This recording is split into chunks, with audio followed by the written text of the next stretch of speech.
Les ligues de sport professionnelles, un modèle pour l'enseignement supérieur de gestion. Et il n'y a pas de point d'interrogation. Gilles Pachet, bonjour. Bonjour Jean-Philippe Denis. Gilles Pachet, professeur à Aix-Marseille Université, laboratoire Cretlog. Numéro 271 de la Revue française de gestion. Un texte qui nous propose donc d'abord une Ligue 1 composée de 14 clubs.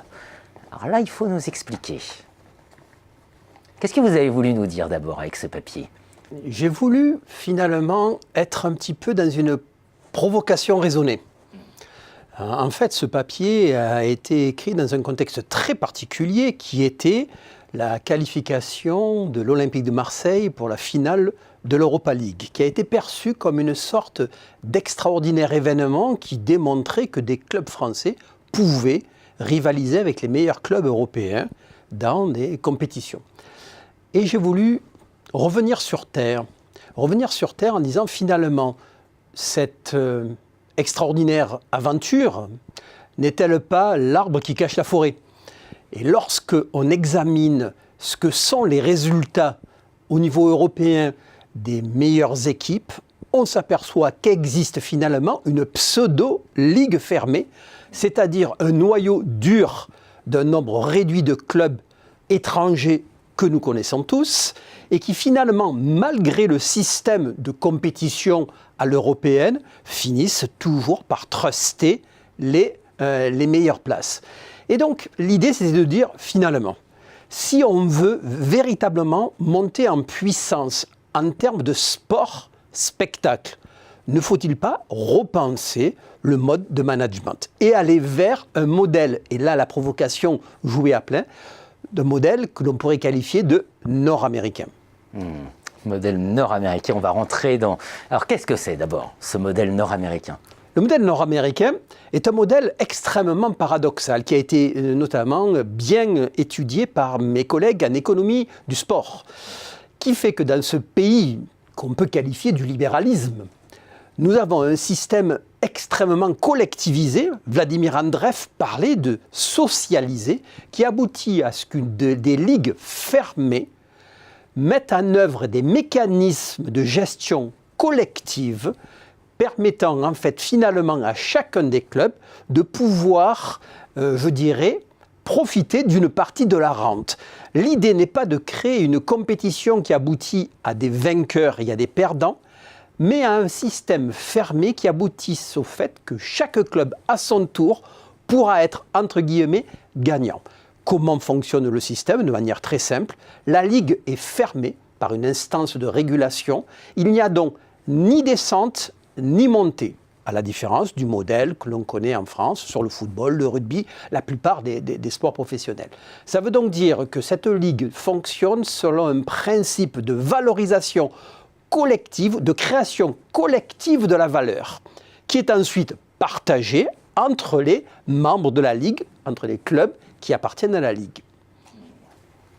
Quand on l'applique au monde de l'enseignement supérieur de gestion, ce modèle, quels enseignements on en tire ? J'ai sous les yeux là l'étude FNEJ que j'avais eu le plaisir de coécrire avec Corinne Grenier de Catch Business School et que Bernard Ramanso avait préfacé. Bernard Ramanso, sur ce plateau, répondait à Thibault Liorade en disant « les écoles de commerce sont dans le gouffre ». Elles ne sont même plus au bord, elles sont dans le gouffre. Voilà. Quand on applique ce principe de la ligue fermée à la nord-américaine, à la sauce nord-américaine, au monde des grandes écoles et des établissements, plus généralement les IAE, etc., de management, qu'est-ce qu'on en tire comme enseignement ? Quel effet miroir vous en tirez ? L'effet miroir, c'est d'abord commencer par l'existence de la compétition. La compétition sur le modèle de la compétition à l'heure actuelle dans le modèle européen en football, c'est qu'on s'aperçoit évidemment que certaines grandes écoles prestigieuses, elles ne sont pas à remettre en question bien évidemment, trustent les meilleures places parce qu'elles développent des moyens financiers permettant d'attirer des stars. Et en fait, on est sur un modèle de la compétition qui va à un moment donné, et ça a bien été notamment décrit par Michel Alboui, entraîner un certain nombre de blocages. Dans la revue française de gestion. Absolument. Et donc Michel Albouy, en effet, avec qui j'ai pu échanger, et notamment sur la comparaison football, enseignement supérieur, et un certain nombre de développement de l'article sont liés à cet échange très fructueux avec Michel Albouy.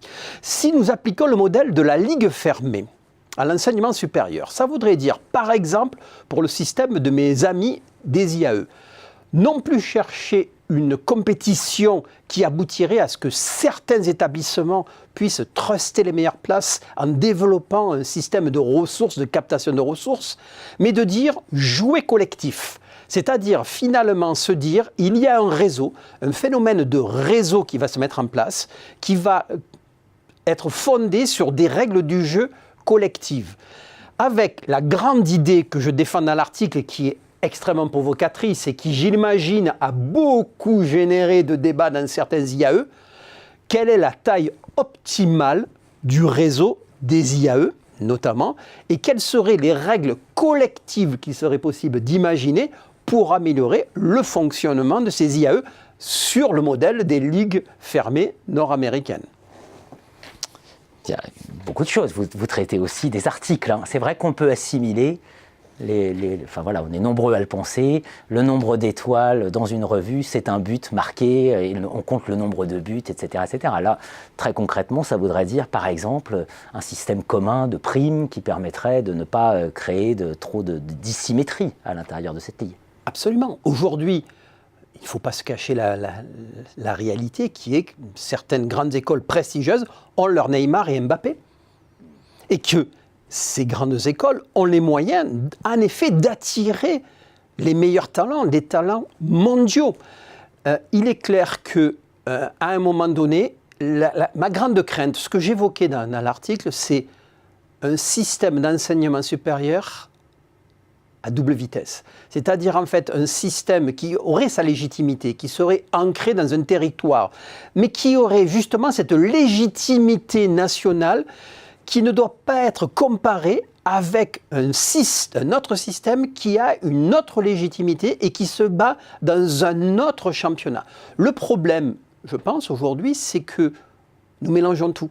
Je pense qu'un étudiant a tout à fait le droit, est en droit de disposer d'une structure universitaire d'enseignement supérieur en gestion à relative proximité de son domicile, parce que dans un souci, je dirais, d'égalité et d'accès d'un certain nombre d'étudiants à l'enseignement supérieur, il faut en effet développer ce système. Le problème, c'est qu'à un moment donné, on va comparer dans une logique d'ensemble à la fois le système de la Champions League, les grandes écoles de commerce et les plus prestigieuses qui ont les moyens en effet de rayonner à l'échelle mondiale, avec certaines institutions qui ont une légitimité locale mais qui ne peuvent pas et ne doivent pas, selon moi, aller rechercher à essayer d'entrer dans cette Champions League des écoles supérieures de commerce.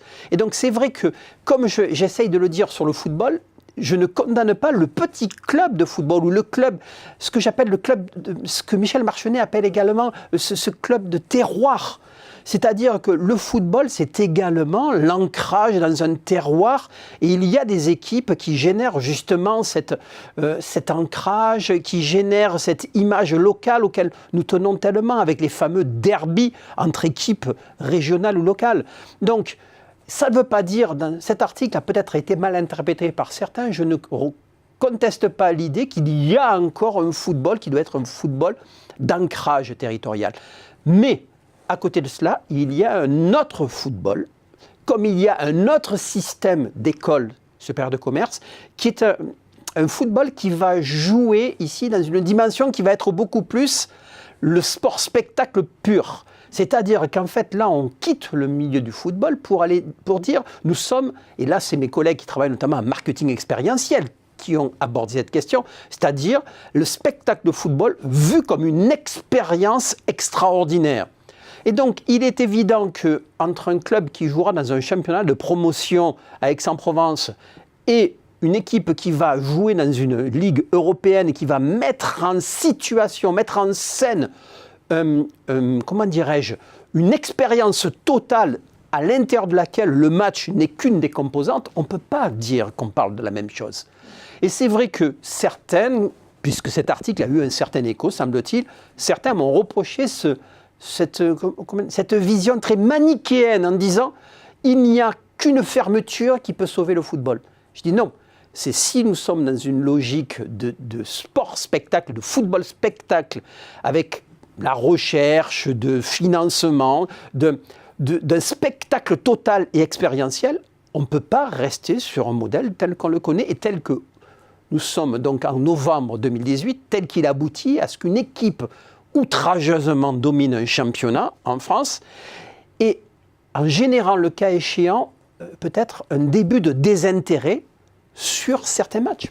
Bien sûr. Pierre-Michel Menger pointait, beaucoup mobilisé dans cette étude, pointait la formidable inertie des classements. On n'a plus envie de jouer quand on connaît les résultats à l'avance. Voilà, c'est quand même ça un des grands enseignements du football, non? C'est la glorieuse incertitude du sport. Pour conclure, une prescription, et si on pensait une draft au niveau national? Est-ce que vous pouvez développer?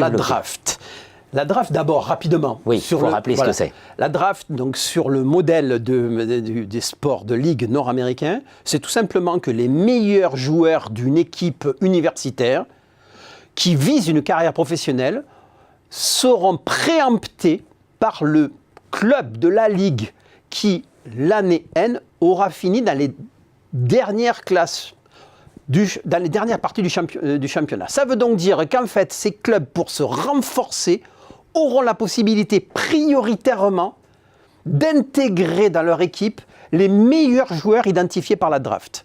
Pourquoi? Pour permettre à cette équipe, l'année N+1, d'espérer, grâce à ce renforcement de son capital humain, pourquoi pas, remporter un titre, alors qu'elle avait peut-être, cette équipe avait terminé parmi les dernières.